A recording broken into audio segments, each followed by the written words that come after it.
A popular flea collar is now linked to nearly 1,700 pet deaths all across the U.S. Fox 5 legal expert Wendy Patrick explains the legal actions here that some pet owners are now considering. Wendy, good morning. Good morning, Raul. Okay, specifically here, we're talking about Seresto flea and tick collars that has resulted in this. What are some of these pet owners alleging here? Well, they're alleging side effects they didn't expect, and this is very concerning. This story has caught fire because our pets are members of our family. They sleep with our children. They are with us all the time. We care for them. They're just beloved to all of us, and it really flew it under the radar for years that pesticides being released by these pet collars might be an issue.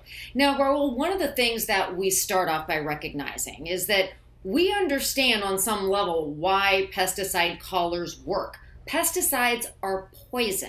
So naturally, before we use one of these things on one of our pets, we want to do what you and I learned in law school. We want to read the fine print. It's the same thing we would do even if we bought something over the counter and we took it. We would want to know the side effects, would read the label. Well, our pets can't read, so we need to do that for them and decide whether or not in the balance this is something that's safe for us to use. And you mentioned the reason that the collars are making pets sick, which as a pet owner, you would think, well, why would they put something that could potentially harm an animal? Well, remember that potentially harm is something that they balance because fleas and ticks are very harmful also. Right. And the company fights back and says, look, we have protected millions of pets because of these collars. They Sure. have kept animals happy and healthy their entire lives. The percentage that is tied to these incidents is very low in the balance. And here's the other thing they argue, Raul, which I know many of us can also appreciate in terms of trying to figure out what does and doesn't pose a danger, is correlation is not causation. And the reason many of these collars are still on the market is causation hasn't been proven. You can basically just say, look, every time there's an incident with a pet, we're going to note whether or not they're wearing a collar, and if so, what type of collar. But beyond that, it's very difficult sometimes to yank something off of the market due to incidents like this. What? By the way, to answer the question as to Yeah. who wouldn't have standing to sue, that's many of the types of things that class action lawsuits look at. They look at, has a product in fact been recalled because there has been that causation link that's been drawn. Yeah, when you have 1,700 deaths, for sure. Tell me the EPA's role in this.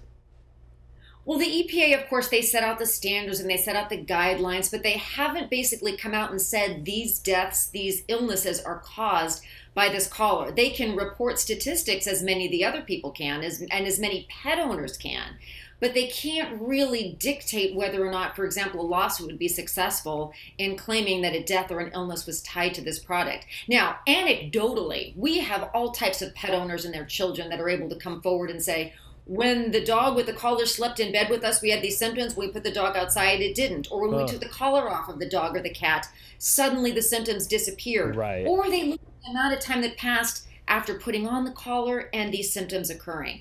But beyond that, even though it looks like there sure is an incident of causation, that's not always enough in and of itself to remove a product from the marketplace. I wanted to ask you what kind of lawsuits are possible here. And then my question, talking about the EPA and talking about the company here, the buck has to stop somewhere. Right. That's always true, Raul. The buck has to stop somewhere. And we have so many, this collar is so popular, as are many of these other collars. One of the things that people do is they want to maybe talk to somebody to see if in fact they have a case that might move forward, and they want to then talk to other pet owners because class action lawsuits are often the easiest vehicle to move some of these lawsuits forward.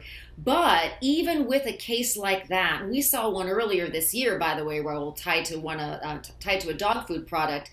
But that was something where the FDA had actually recalled the product. When you have a product that's still on the market and still very popular, and in fact, when you have deaths and symptoms decreasing, as some allege is happening here, it's more difficult. Not impossible, as you and I know, Sure. but more difficult. All right, we'll see how it plays out. Wendy Patrick, as always, we thank you. Thank you for covering this important story, Raul. Of course, of course.